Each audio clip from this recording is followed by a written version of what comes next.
Hello, everyone. This is your girl, Miss Terry Flower, and you are now tuned in to the Terry Flower Show. Thank you guys so much for tuning in with me today. Don't forget to like, comment, and subscribe. Please remember everything discussed on this page is alleged. All photos and all of that stuff that's going to be used is for fair use purposes only, okay? But anyway, how is everybody out there doing? I hope everybody is doing good, and y'all get on in here so we can talk about these folks' business.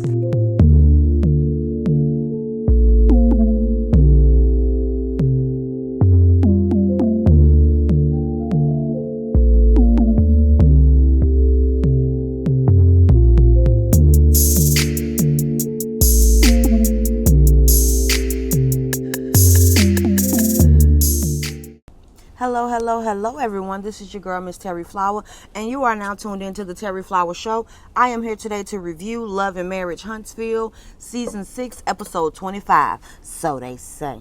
Before I get started, I just want to say thank you to everyone who hit that subscribe button, that like button. Thank you for all the support. I really appreciate y'all in this journey trying to grow this channel, honey. But we're going to go ahead and get into it. So the episode picks up where we left off. We still at Nell's house with her kids. Everybody sitting around the table. Nell is still pissed off. She's arguing with her son. He was like, well, I paid you back $3,000. She was like, well, it really was $5,000. The oldest son at the end of the table, honey, he was like, man, I'm finna go get a shot. Anybody want a shot? Anybody want a shot? Lexi like, bring the bottle, okay? So Nell and Chris is in the confessional saying that Chris Jr., he ain't got his stuff together, and they ain't the only ones that's done had issues with him. The older brother is having issues with him. So they go back to the scene, and the older brother was like, hey, Neil, I think that's his name. He was like, well, when you were working for me and I had to fire you, you know what I'm saying? Because, you just sitting around not doing nothing. And then the youngest one, Chris Jr., was like, Chris Jr. said, well, I ain't get my last check, $400 for digging up the front of your job, the front of that company or whatever. And the brother said, well, damn, what about all the times I pull up to work, you sitting in the back chilling, got my workers thinking that that's cool. You know what I'm saying? I said, Lord. Either way it go, honey, the older son said that his company, Green Child, whatever it's called, his company is doing better now. They had a few setbacks. He had to borrow some money from Nell them, and that's when Nell was at the end of the table. Nell say, if I could get back all the money that I done lent out to y'all, I would be wealthy. Because if it was up to your daddy, y'all wouldn't have nothing. So Nell in the confessional, like, it's whatever that they want to look at her as the bad guy. Because Nell like, man, in the day, your daddy like y'all grown. He'll leave y'all out there to dry. I'm the mama that's still trying to help y'all, but y'all want to look at me like I'm the bad guy. Honey, right when I thought this situation was going to come down, baby, it continued to escalate. Okay, so Nell was saying that, I'm the reason why all of y'all got them expensive cars. Your dad said that y'all didn't need them expensive cars or whatever like that. Then Lexi jumps in, the one who had told Nell, you know what I'm saying, oh, flag on the play. And she was like, shut the hell up, Lexi. That one. She jumps in and she was like, well, while all of y'all was driving expensive cars, I was driving a hoopty. I worked all summer and had $1,500 to still drive a hoopty. And she was like, all of y'all BMWs and everything. And the cousin Kiki was like, nah, I'm gonna need you to point that finger to the kids, not me. Okay. I say, Lord.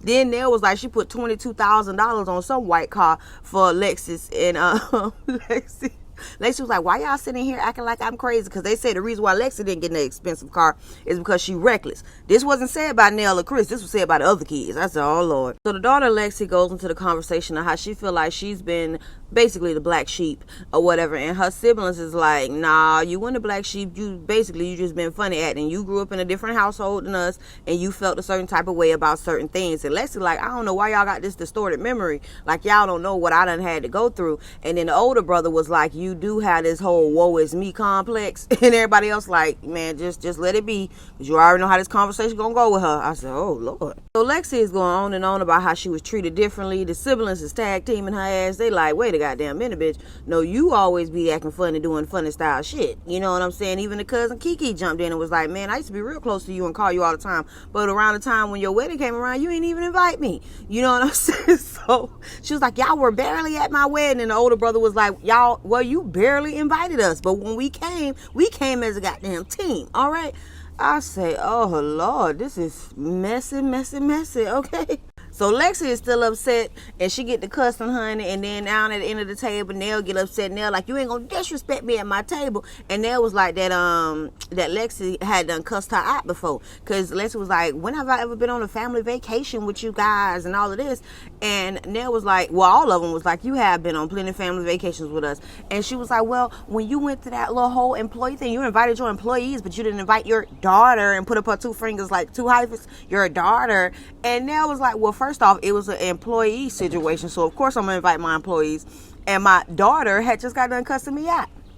Child, I don't know what the hell going on, but I'm damn sure interested. All right, we're gonna keep on moving. So the family agrees that this whole little beefing situation with Lexi happens every time she comes to any type of family dinners. It's all of this. The oldest brother is like, man, just go ahead, let her leave.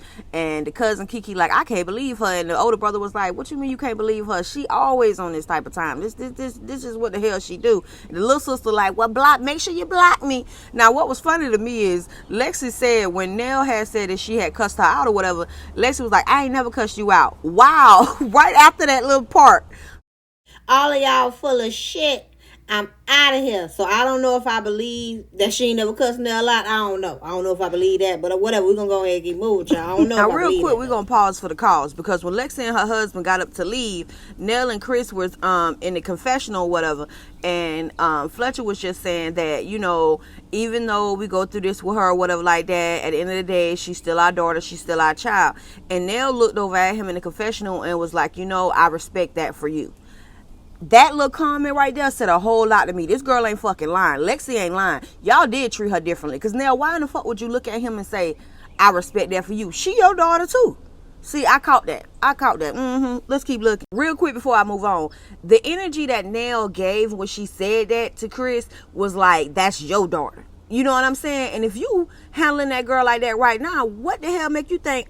Well, me personally, I believe you probably been treating that child like that the whole entire time.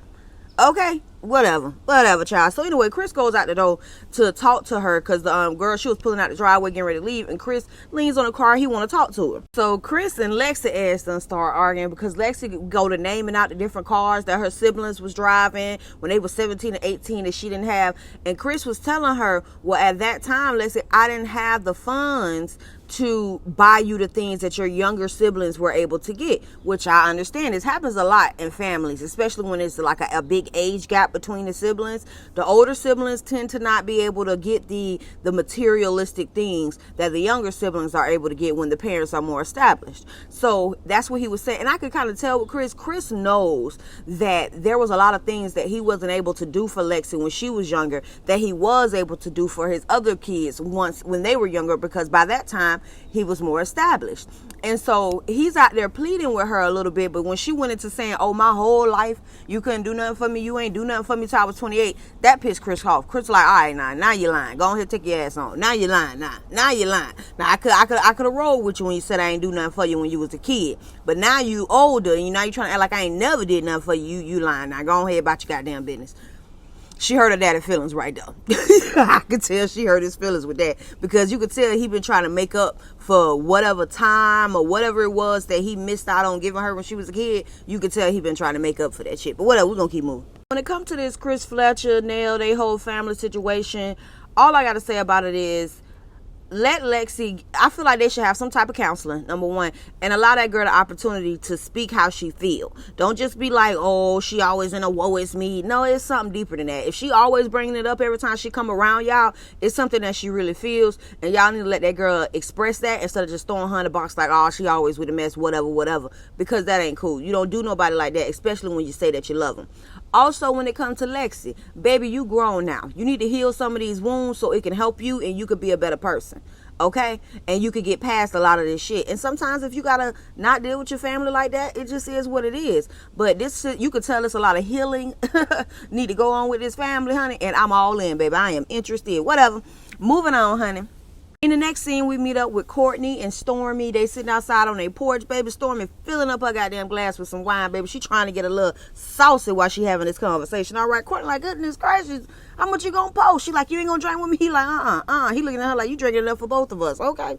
So Stormy brings up to Courtney that she been super busy, not just with the business, but also being a mediator out here in these streets. She been trying to get Kiki and Tiffany to calm their beef down. She was telling him how, when she talked to Tiffany, she was telling Tiffany, like, stop poking the bear. And she was telling Courtney, like, I really don't want them to get into, like, a real beef with each other, because I already could tell Kiki gonna go all the way. And Tiffany gives me Karen vibes, you know, and that could really start a bunch of mess. So she was telling him she want to get them to come to the house and have a little soiree or whatever like that. And she was like, I'm probably going to have them take some shots before we get started. Courtney say, no, you ain't. No, you ain't. They ain't going to do that but bring the anger out. We don't need nothing thrown around here. Take them out there to that pasture and let them do all that out there. Because we don't need no stuff thrown around here. We ain't doing that. We ain't doing that or whatever. So she going to set up something, honey, for Kiki and Tiffany to come and talk, child. Yeah, whatever.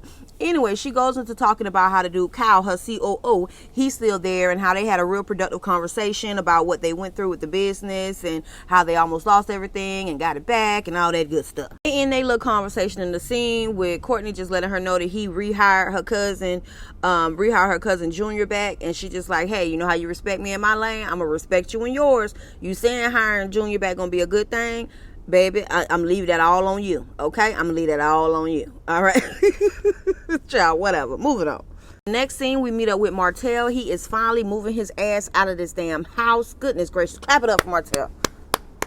Good gosh. Negro, it took you forever. But whatever. He got his brothers and his uncle them and all them there. They helping him move and stuff like that. So he calls Chris on the FaceTime. And he like, hey, man, look. And Chris like, what? He was like, I'm moving out. Chris like, oh, shit. Chris can't believe it, okay? They do a little montage showing us of all the times Chris has told him to get out this house 8 months ago, 6 months ago, 5 months, you know what I'm saying? Chris been waiting forever for this nigga to get out this house. Goodness gracious. Martell also lets us know in this scene that he's going to have eye surgery. He was telling us about this in his confessional. So he was like, he got to move first before he had eye surgery, because after that, he ain't going to be able to work out and all that stuff like that. I just want to say, Martell, I hate that damn tie you got on. That shit is ugly. Oh, Lord. Whatever. We're going to keep moving. So back to the conversation that Chris was having with Martell when Martell called him on FaceTime. They just end that little conversation with Martell asking him where Nell at or whatever, and let him know that him and Nell had a little heated conversation or whatever like that. But Chris didn't seem too bothered about it. But Chris was just like, hey, man, we need to get together and talk. They like, fine. Martell gets in the confessional and was like, you know, he feels like, you know, Chris ain't coming at him in no disrespectful way. Chris understand that Nell got a hot temper. He got a hot temper. So he said he really just feel like Chris is trying to satisfy his wife by talking to him so he can let Nell know, hey, I did talk to Martell, which I agree with. All right, let's keep on moving. In the next scene, we meet up with Melody, her and her best friend. She lets us know that her and this woman have been best friends since college. They were roommates or whatever. And Mel needs her help to package up some of these orders or whatever like that. Mel gets in a confessional and tells us that she has a little bone to pick with her friend because the girl didn't come to the to Mel marrying herself, child. Mel asked her best friend, so girl, why your ass want at my name changing party or whatever like that? And the friend was like, girl, I told you my niece was turning 16. I couldn't miss that, all right? And Mel was like, well, where was you? She was like, I was in Atlanta. Even though I was in Atlanta, spiritually, I was in Huntsville, Alabama, okay? So Mel goes on, continuing to tell her friend how she mad she wouldn't at the name change a thing. And I'm like, child, girl, go on, build a bridge and get over that shit. Anyway, so Mel was like, well, the way that she can make it up to her is by helping her find love. And the friend started laughing. And the little laugh the friend gave was like, girl, you know you already talked to somebody. But whatever, we're going to go keep moving. So they go through Mel little love languages, touch. And this time they want to try somebody tall. Because a friend Brittany was like, I ain't had nothing to do with you picking out this last one. You picked that little buddy. Okay. But I will help you in this conquest that you on this time. All right. So Mel friend Brittany tells her, you know, we're going to get out of Huntsville to try to find you a dude or whatever. And Mel said, you know, girl, I think this might be some international kushnayi I got, okay? And I ain't mad at that, Mel. Go ahead and get out here and explore, see what you like, what you don't like, you know, all that good stuff. And Mel was in the confessional saying that she getting to know herself, you know, being outside of that marriage. You know, a lot of things have changed about her. Her patience isn't the same and all of that, which is wonderful, wonderful, wonderful, honey, okay? Get on out there and explore, honey. The moment you see a red flag, you flee, okay? Other than that, honey, wish you the best. All right, now moving on. In the next scene, we meet up with Fletcher and Nell at Nell's daycare center or whatever like that, and she's saying that she need to have a conversation with Chris. So Chris comes in there, he sits down, and they go ahead and start talking about this family dinner, talking about with Lexi or whatever like that. And Chris was just saying his relationship with her has been like up and down, or whatever. And Nell saying that she feel like she always get the short end of the stick when it comes to that situation. And Chris is just like, he don't understand why she keeps talking about she was mistreated, but when they asked her how she was mistreated, she started talking about cars and stuff, and he like, man, that's materialistic, that's not actual mistreatment. And then they start talking about the youngest son, Chris Jr. And Nell asks Chris, have you talked to Chris Jr.? Chris like, yeah, I text him, but I haven't actually spoken with him. Nell says that she done called him multiple times and she done text him and he ain't responded to nothing. So she think he's still mad about the dogs and the money because she brought that up or whatever like that, which he probably is. Don't nobody give a damn. This is one of the reasons why when your kids reach a certain age, you got to stop bailing them out of everything. That includes jail. Sometimes you got to let their ass sit so they can sit with their damn thoughts. All right, because if he always feel like y'all gonna run and rescue him, he ain't gonna never build a backbone to learn how to rescue his damn self. Okay, but whatever, we're gonna go ahead and keep moving. So now brings up the fact that Lexi told her before that dinner, like, we tend to go to Uncle Chris about everything, because you're not the easiest person to talk to. And Chris explains to her, when they come and try to talk to you, you immediately, going off, your little button is pressed, you going off, you like, damn that, I don't want to hear what you got to say. But when they come to me, I find out the what, the why, like what happened, why did this happen? I get them an opportunity to express themselves where you don't. And now we clearly able to see that, honey, because how you went from 0 to 100 at that damn dinner was crazy as hell, honey. I was telling people to give you a drink and let you hit the spliffy, baby, because you was way too upset for me. Okay, and if you can do that in those quick moments, I didn't even know what the hell you was mad about. If you could do that right then, and then they could actually bring something to you that you could be mad about, girl, I can't imagine where your ass go. Okay, you need to calm down. But for me, I'll be honest. For me, I kind of feel like Nell is one of those people that when she lends her money out to you, her money and her resources to you, she feel like she can control you and what you do. Some people are like that. You know what I mean? And that's when you have to learn who you can accept stuff from and who you can't, even if it is your parents. Whatever, we're going to go ahead and keep moving. Real quick, though, I do want to clarify this. I can't be mad at Nell if she feel like, hey, I can tell you what to do and how I want you to do it because you're getting my money, because that is true. That's like if you live in a house, if you live in somebody else's house and they tell you, hey, after 9 o'clock, don't open up my refrigerator, but you think because you grown, you going to open up their refrigerator anyway, and you end up getting your ass kicked out. Because when you are dealing with other people's money, finances, and resources, you have to follow by their rules. And if you don't want to follow by their rules, stop getting their goddamn money and their resources. That's the only way to heal this type of situation. Whatever, we're going to go ahead and move on. Now back to the scene. Nell was saying that, she just feels like, number one, she's not Chris, so she's not going to handle conversations the way that he handles it. She's going to handle it the way that she handles it. And she uses this example by saying that, like, when you tell a child something is hot and then they go and touch it and get burned, she was like, Chris Jr. and Lexi, they done touched it like 2-3 damn times. It's like, at what point are you going to get it? And Chris said exactly what I've been saying this whole damn review. Chris was like, why they keep doing that? Because when they do go touch it and it's hot and they burn themselves, they know even though mama going to raise a little hell and be cussing us out a little bit, she's still gonna put a little ointment on this burn. Remember how I just told y'all, sometimes you gotta stop bailing your kids out of situations so they can deal with that shit and build a backbone and learn how to bail themselves out. And that's what Nell been doing. Nell been giving them hell as far as her talking trash to them and going off on them about stuff. But whenever they need her for something, she gonna flush out that cash or whatever it is they need her to do. And you gotta stop that shit, because when you stop that shit, your kids will start to appreciate what you do for them. Because let's be honest and let's be truthful. These children are grown. These are grown children. Yes, indeed, they will always be your children, but they are grown. So therefore, they need to learn how to function in this world as grown adults on their own. Point blank, period. Ain't nothing with going back to your parents and getting a little help here and there. We all do it. And that's a great attribute to be as a parent, to always be like a safe haven for your children. That's a wonderful thing. But see, that's the difference. It's good to be an ace in the hole for your kids, but you can't be immediately when something go wrong, they coming to you. Hell no. Try to figure that shit out for yourself before you bring your ass to me. Okay, whatever. We're gonna go ahead and keep moving on. Nell says moving forward, she ain't bailing their ass out of nothing, and that's probably why she ain't been getting no phone calls and they don't be answering her text messages no more, because she ain't just gonna be just shelling out money to their ass no more. She said, so I'm gonna let them keep calling you and they can dig in your pocket. She was talking to Chris, and Chris said, oh yeah, they been in my pockets. Yes, they have, Chris. Yes, they have. Nell even goes on to say, see, they pay you your money back. They don't pay me my money back. They got to get put on payment plans. And who put you on a payment plan and you ain't got to pay no interest? I want my damn money too. And I said, girl, I know that's right, honey. Damn.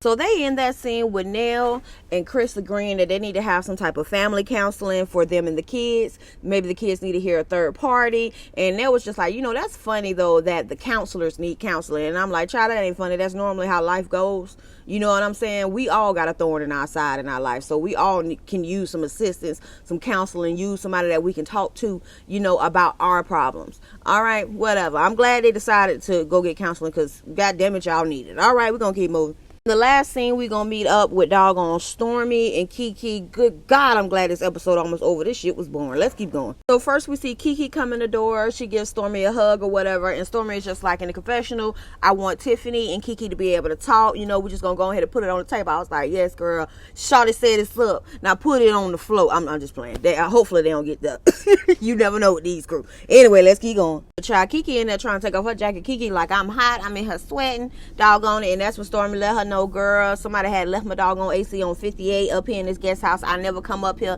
and they end up freezing out my doggone AC unit or whatever like that. And Kiki was like, well, I'm on that methadone, so it causes me to perspire. I'm like, girl, it causes you to sweat. Quit with shit. Okay?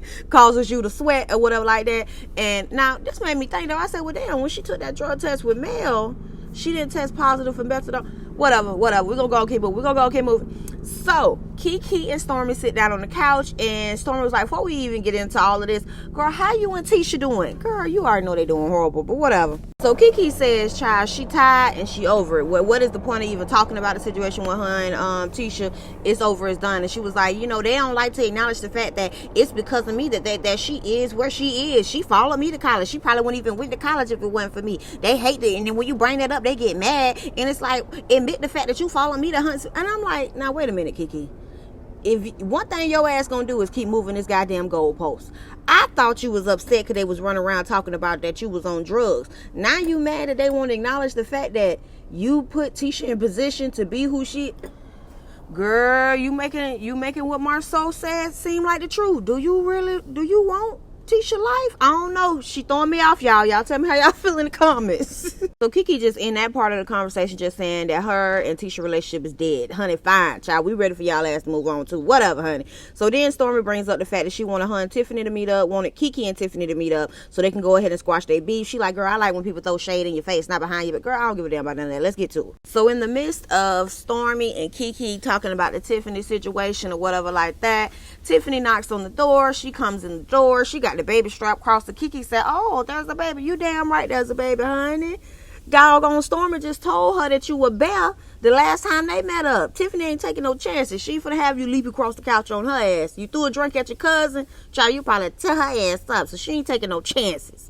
And I said, Tiffany, your messy ass, if you wasn't so messy, girl, you wouldn't have to pull up with your baby everywhere for safety. That's a damn shame using your child as a bodyguard. We're going to go ahead and move on, you guys. Thank you so much for tuning into this episode of Love and Marriage Huntsville. Even though the shit was boring as hell, I appreciate y'all for coming to listen. All right, now, don't forget to like, comment, and subscribe. And make sure you comment, honey. Tell me how you feel about this episode. I think this was just like a filler episode. Whatever. Hope everybody have a good day. Peace.